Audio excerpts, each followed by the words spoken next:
In the year 1519, a Spanish soldier named Hernán Cortés walked into the court of the Aztec Emperor Montezuma II in the great city of Tenochtitlan and watched something he did not understand.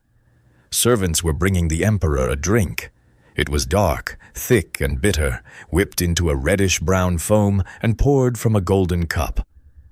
According to the accounts that came out of that court, the emperor drank enormous quantities of it, and he drank it especially before visiting his wives because his people believed it filled a man with strength and desire. The Spanish were baffled by this bitter, frothy, spiced beverage. Some of them found it disgusting. One called it a drink more fit for pigs than for men. But they could not ignore one detail that got their attention immediately. The beans this drink was made from were so precious that the Aztecs used them as money. You could buy food with them. You could buy cloth. According to some accounts, you could even buy a human being with a fixed number of these beans. In the Aztec world, these beans were considered more valuable than gold. That bitter drink, made from beans worth more than gold, was chocolate. Or rather, it was the wild, ancient, unsweetened ancestor of chocolate, a sacred and sometimes divine substance that had nothing at all in common with the sweet, smooth, melting bar you might have in a drawer right now, because here is the strange truth at the center of this story. For roughly 90% of its existence, chocolate was not sweet. It was not solid. It was not a treat for children. It was a bitter, foaming, spiced drink reserved for kings, priests, warriors, and gods, used in sacred rituals, traded as currency, and believed to carry real spiritual power. The chocolate bar, the thing the whole world now thinks of when you say the word chocolate, is a very recent invention. It is barely more than a century and a half old. The journey chocolate took to get from a sacred Mesoamerican drink to the most beloved sweet on the planet is a story of gods and emperors, of conquest and empire, of brilliant inventors and ruthless industrialists, and of a dark exploitation that stains the industry to this very day. It is one of the richest stories in the history of food. Let us start at the very beginning, in the rainforests of the Americas, thousands of years ago. The tree that gives us chocolate is a strange and demanding plant. It is called Theobroma cacao. The name was assigned to it much later by a European scientist, and it comes from Greek. Theobroma means, quite literally, food of the gods. The cacao tree grows only in a narrow band of hot, humid, shaded rainforest near the equator. It is fussy and fragile. Its flowers are pollinated by tiny midges, and its fruit grows in a very unusual way. Large, ridged, colorful pods sprout directly from the trunk and the thickest branches of the tree, rather than from the twigs. Crack one of these pods open, and you do not find anything that looks or tastes like chocolate. You find a cluster of seeds, the cacao beans, wrapped in a sweet, white, slippery pulp. The beans themselves, raw, are intensely bitter and astringent. Nobody would ever guess, looking at them, that they held one of the greatest flavors humanity would ever discover. Getting chocolate out of those bitter beans requires a genuinely complicated process, and the fact that ancient people figured it out at all is remarkable. First, the beans and pulp are scooped out and left to ferment for several days. This fermentation is essential. It is where the deep chocolate flavor is actually born. Then the beans are dried, and then roasted, and then the shells are removed, and finally the inner beans are ground into a thick, rich paste. Every one of those steps had to be discovered by trial and error over a very long time. And people did discover it, an astonishingly long time ago. For many years, historians credited the Olmec civilization of what is now southern Mexico, around 3,000 years ago, as the first people to turn cacao into a drink. But more recent archaeological evidence has pushed the story back even further and to a different place entirely. Researchers studying an ancient site in what is now Ecuador in the upper Amazon region of South America, found traces of cacao use dating back roughly 5,300 years. That is more than 5,000 years of human beings using this plant. The cacao tree was first domesticated not in Mexico, it now appears, but in the rainforests of South America, and its use spread north from there over the centuries. Wherever it truly began, by the time of the great Mesoamerican civilizations, cacao had become something sacred. The Olmecs used it, and the civilization that followed them, the Maya, absolutely revered it. For the Maya, whose civilization flourished across what is now Guatemala, southern Mexico, Belize, and Honduras, chocolate was woven into daily life and into the deepest layers of religion. The Maya took the ground cacao paste and mixed it with water, cornmeal, chili peppers, and various spices. They did not add sugar because they did not have it. The result was a thick, bitter, spicy drink, often served warm. And they had a particular technique for preparing it that they clearly loved. They would pour the liquid chocolate from one vessel down into another vessel held below it, again and again, from a height. This pouring whipped air into the drink and raised a thick layer of foam on top. That foam was considered the very best part, the most desirable portion of the whole drink. Chocolate ran all through Maya society. Ordinary Maya households drank it. It was served at feasts and celebrations. It was used to seal marriages and to mark important agreements. It appears again and again in Maya art and writing, painted onto their pottery and carved into their monuments. Beautiful ceramic vessels have been found, clearly made specifically for drinking chocolate, some of them still bearing traces of the cacao they once held, some inscribed with what amount to labels identifying them as the owner's personal chocolate cup. Most importantly, chocolate was sacred. In the Maya creation story, cacao is connected to the very origin of human beings. It was associated with the gods, with life, with blood, and with death. It was offered to deities, used by priests in religious ceremonies, and placed in the graves of the honored dead to accompany them into the next world. To the Maya, this was not merely a pleasant beverage. It was a substance that connected the human world to the divine. The civilization that came after the Maya as the dominant power in the region took that reverence and pushed it even further, and added something new. They turned chocolate into money. The Aztec Empire rose to dominate central Mexico in the centuries before the Spanish arrived, and the Aztecs had a problem with cacao. Their heartland, in the dry highlands around their capital, was too cool and too arid to grow the fussy cacao tree. They could not produce it themselves. They had to get it from the hotter, wetter lowlands, through trade and through tribute demanded from the peoples they conquered. This scarcity made cacao even more precious in the Aztec world than it had been for the Maya. And so, the Aztecs did something remarkable with it. They used the beans as currency. Cacao beans became a functioning form of money across the empire. Historical records preserve some of the actual prices. A number of cacao beans could buy you a turkey, or a rabbit, or an avocado, or the labor of a worker for a day. Because the beans were valuable and countable and durable, they worked beautifully as small change in a vast economy. And because they were literally money, they were sometimes counterfeited. There are records of cheaters who would carefully hollow out a cacao bean, remove the inside, and fill the empty shell with dirt or dough to pass it off as the real thing. The world's first chocolate, it turns out, also produced some of the world's first counterfeit currency. To the Aztecs, as to the Maya before them, chocolate was also sacred and powerful. They connected it to their gods, and they drank it as a bitter, spiced beverage, often flavored with vanilla, chili, and other spices, and topped with that same prized foam. It was largely a luxury of the elite, of nobles, priests, warriors, and merchants, though ordinary people might taste it at weddings and festivals. It was believed to bring energy, wisdom, and vitality. Which brings us back to the Emperor Montezuma, and to that scene in his court. The story that he drank vast quantities of chocolate every day and that he drank it as a source of strength before meeting his wives comes down to us from the Spanish who were there. One of Cortés's own officers claimed the emperor consumed dozens of cups a day.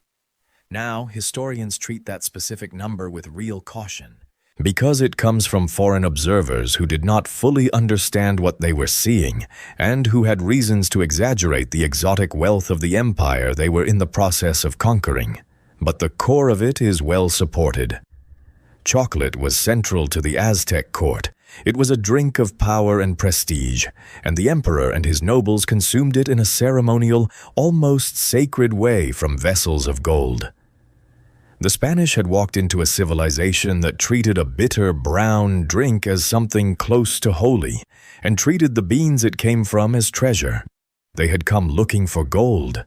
They found that too, but they were also about to carry this strange, sacred drink back across the ocean, and in doing so, they would begin the long transformation of chocolate from a sacred ritual into a global commodity.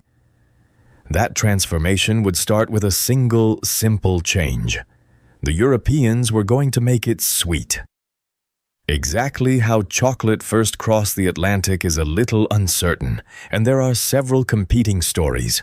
But it is generally agreed that it arrived first in Spain, sometime in the 16th century, carried back by conquistadors, monks, or emissaries returning from the New World.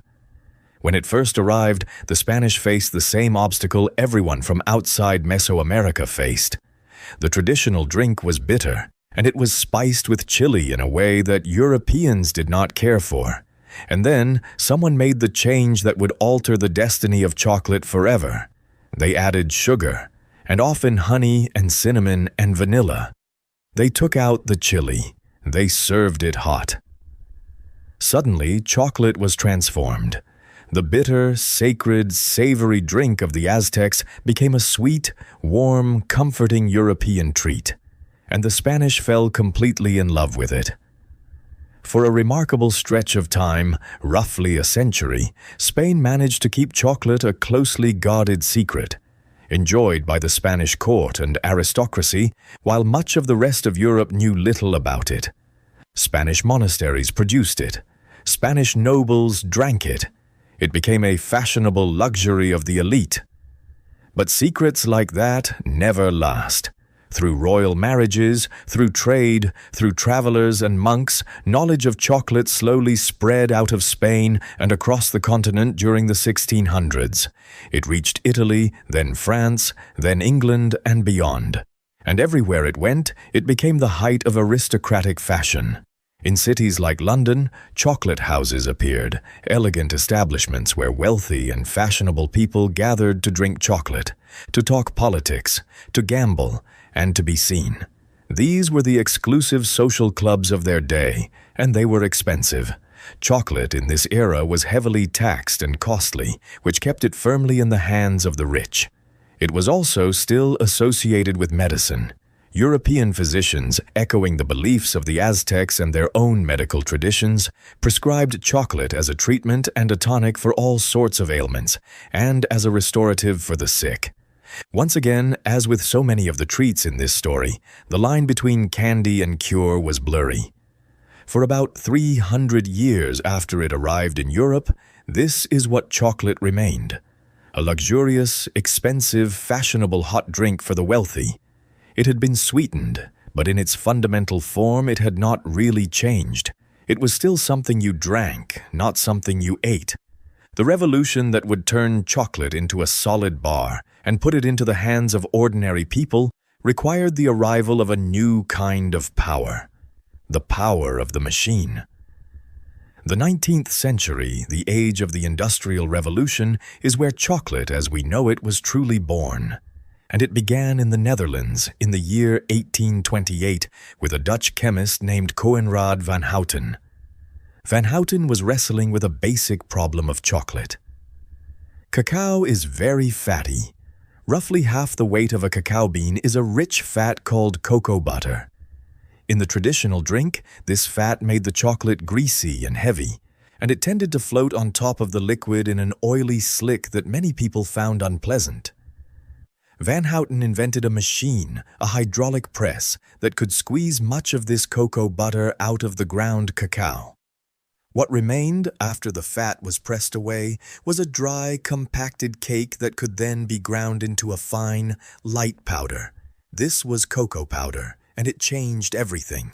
For the first time, you could make a smooth, easy chocolate drink by simply stirring this powder into hot water or milk. Van Houten also developed a process treating the cacao with alkaline salts that made the powder darker, milder, and easier to mix. This became known as Dutch processing, and Dutch cocoa is still sold under that name today.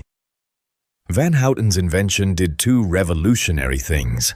It made chocolate drinks cheaper, more consistent, and more pleasant, which began to bring chocolate within reach of ordinary people.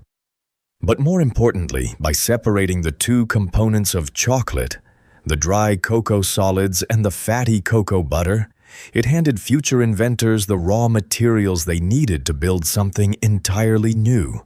Because now, for the first time, you could take pure cocoa butter and add it back in wherever you wanted it. And that is exactly what happened next, in England, in the year 1847. A British chocolate company called J.S. Fry & Sons, run by a Quaker family, made the leap that everyone had been building toward. They took cocoa powder and sugar and melted cocoa butter and mixed them together into a smooth paste that was thin enough to pour into a mold. When it cooled and hardened, they had something the world had never seen before. A solid bar of chocolate, designed not to be dissolved in water and drunk, but to be picked up and eaten. This was the birth of the chocolate bar. After nearly 4,000 years as a drink, chocolate had, at last, become a solid food. It is difficult to overstate how significant this was. Everything you now think of as chocolate, every candy bar, every chocolate Easter egg, every truffle, descends directly from that moment in 1847 when Fry's poured the first eating chocolate into a mold. It is worth pausing on the fact that several of the great early chocolate companies in Britain, including Fry's and Cadbury, were run by Quaker families. This was not a coincidence. Quakers were barred by their beliefs and by law from many professions, and they were deeply committed to social reform and to temperance, the movement against alcohol.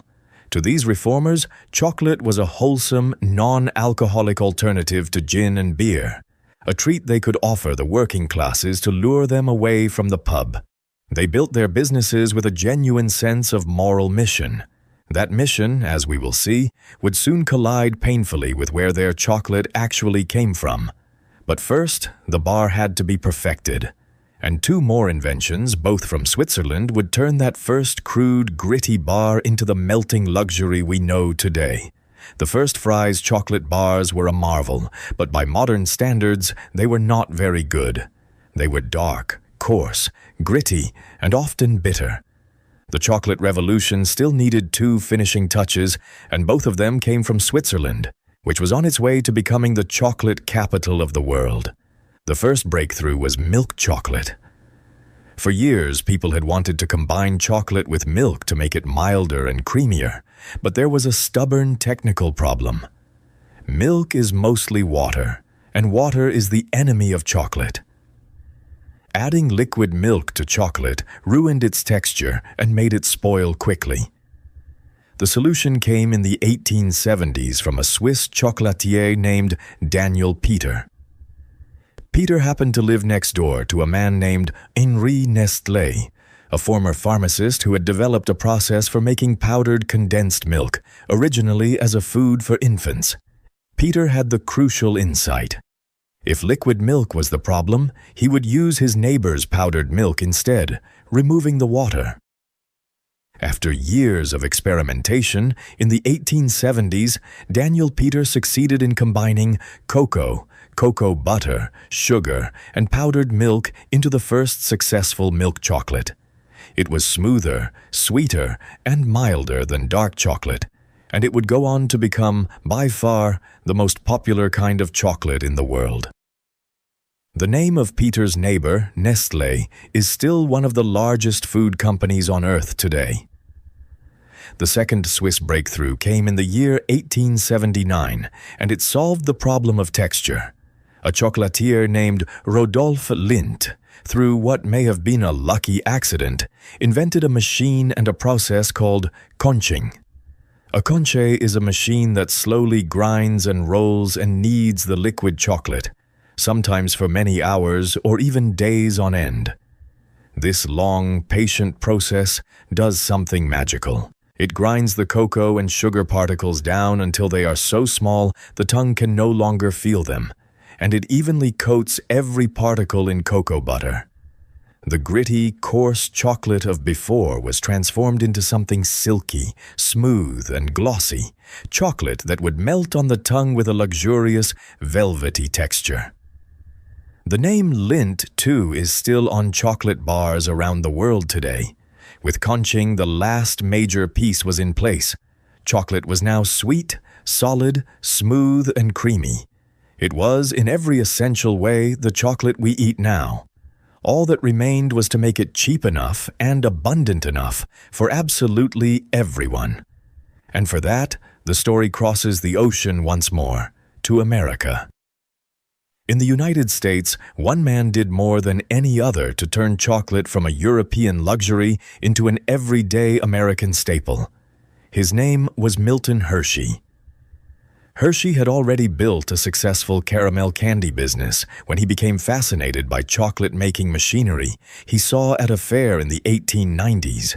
He became convinced that the future was in chocolate, and specifically in milk. Chocolate made cheaply and sold at a price ordinary Americans could afford. He sold his caramel company and bet everything on chocolate. Hershey did something the secretive Swiss and European makers would never have done. Through relentless experimentation, he developed his own method for mass-producing milk chocolate, and he built an enormous factory to do it.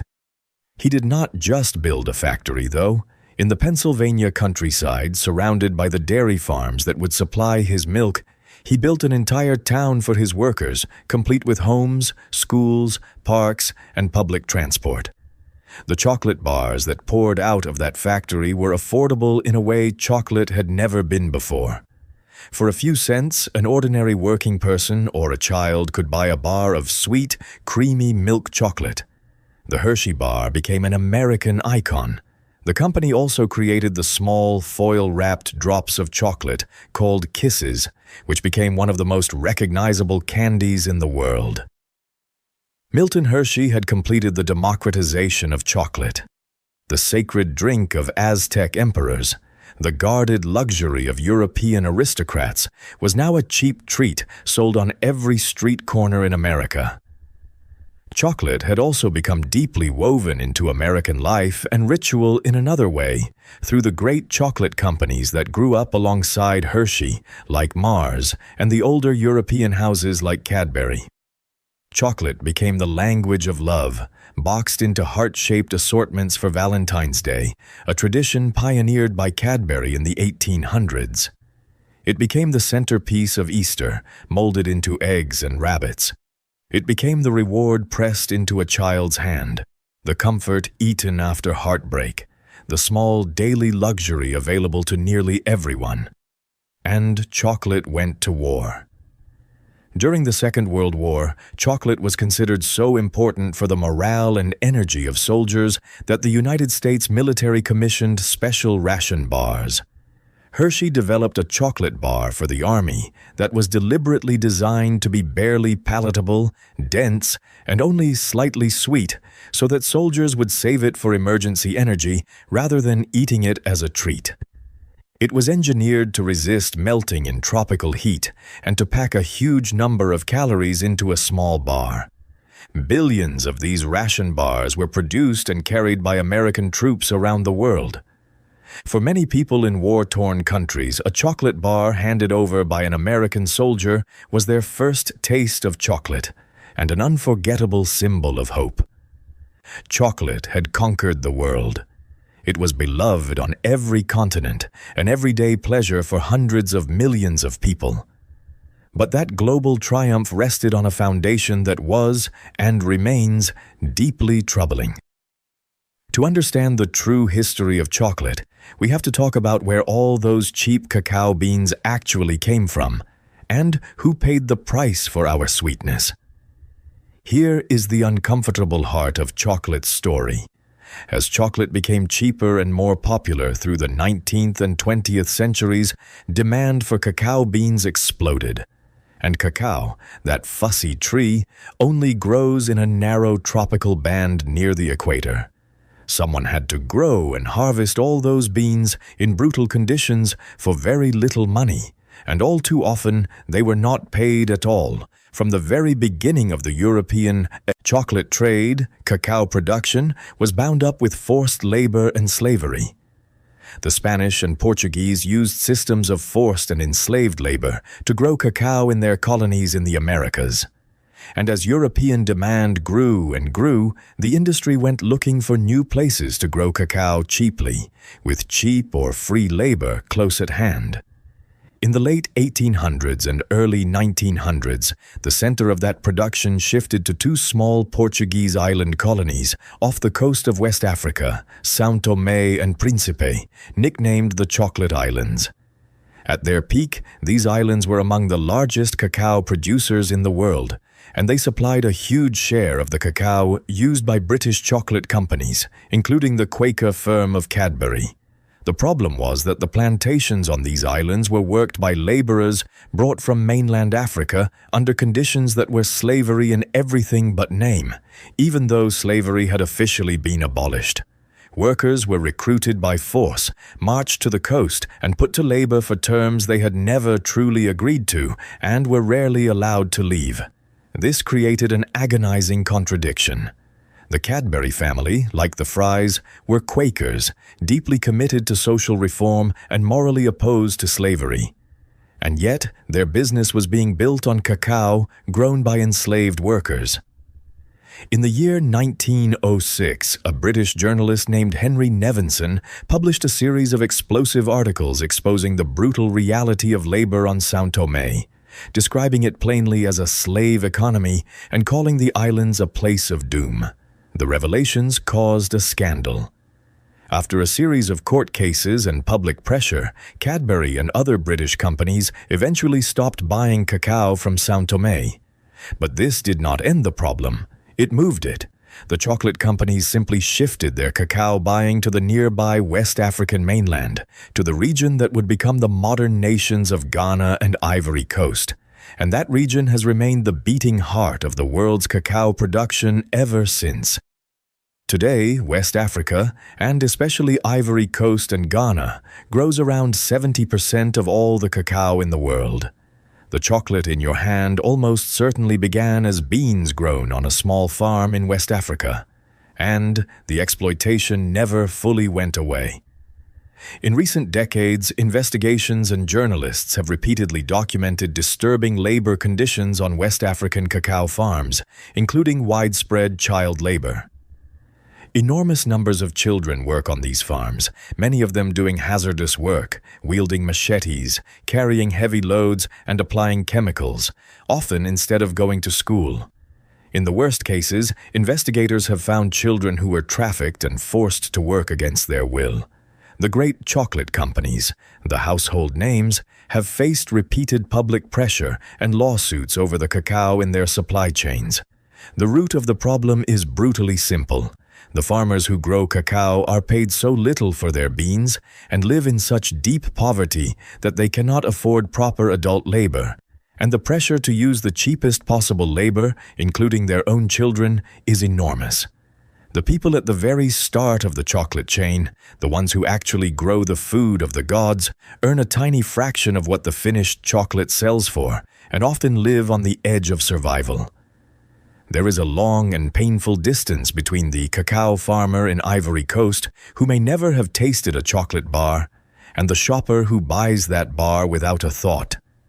This is the shadow side of chocolate's triumph. The same drive for cheap, abundant chocolate that put a treat in every child's hand also drove centuries of exploitation of the people who grow it. It is a part of the story that the beautiful advertising never mentions, and it is a part that anyone who loves chocolate should know. Today, chocolate is a global industry worth well over $100 billion a year. It is manufactured, sold, and devoured on every inhabited continent. The average person in the biggest chocolate-eating countries, mostly in Europe, consumes many pounds of it every single year. Switzerland, Germany, and other European nations lead the world in how much chocolate each person eats. The chocolate world has also split, much like the ice cream world did, into different extremes. At one end sits mass-market chocolate, the affordable bars and candies churned out by enormous global corporations, sweet and consistent and cheap.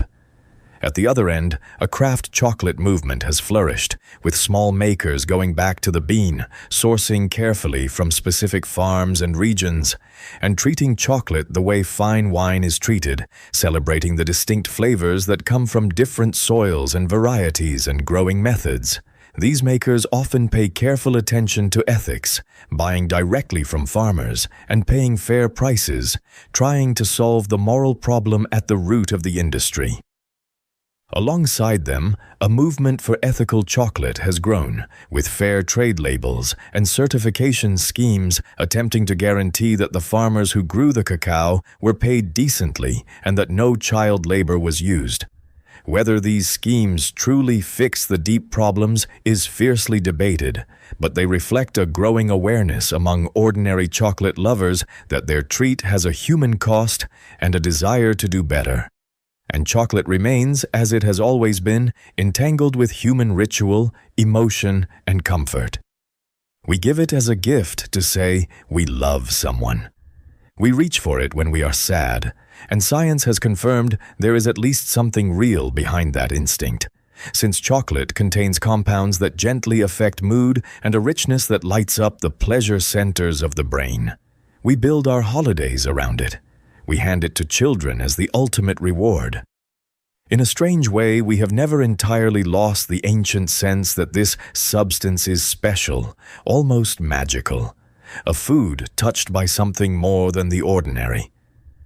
Think about the journey this substance has taken. It began as the fruit of a fragile tree in the rainforests of the Americas, its bitter beans transformed through a painstaking process discovered more than 5,000 years ago. It became sacred to the Olmec, revered by the Maya as a gift woven into the creation of humanity itself, and treasured by the Aztecs as a drink of the gods and a currency worth more than gold. For thousands of years, chocolate was bitter, spiced, holy, and drunk from golden cups by emperors and priests. Then it crossed an ocean, and everything changed. The Spanish made it sweet. Europe made it fashionable. A Dutch chemist pressed it into powder, an English Quaker family pressed it into the first solid bar, and Swiss inventors made it creamy and smooth. An American named Hershey made it cheap enough for everyone. In the span of a single century, the sacred bitter drink of Aztec emperors became a nickel candy bar in a child's pocket, carried into war, boxed for lovers, and molded into rabbits for children. But that triumph carried a shadow with it every step of the way. The same hunger for cheap, abundant chocolate that spread this joy across the world was fed by the forced labor of enslaved people, and is fed still by the poverty and exploitation of the farmers and children who grow the beans. The food of the gods was democratized for the many by taking a terrible price from the few. That contradiction sits inside every chocolate bar, sweet and bitter at the same time, exactly as chocolate has always been. The next time you unwrap a bar and let a square of it melt on your tongue, feeling that smooth richness that took thousands of years and 100 inventions to create, remember everything that is folded into it. You are tasting a sacred drink of the ancient Americas, a currency worth more than gold, a luxury of emperors and kings, a triumph of industrial genius, and a story of exploitation that has not yet ended. You are tasting one of the most extraordinary, most beautiful, and most complicated things human beings have ever made. Not bad for a bitter little bean from a rainforest tree. If you enjoyed this, hit subscribe and drop a comment telling us which part of chocolate's history surprised you the most.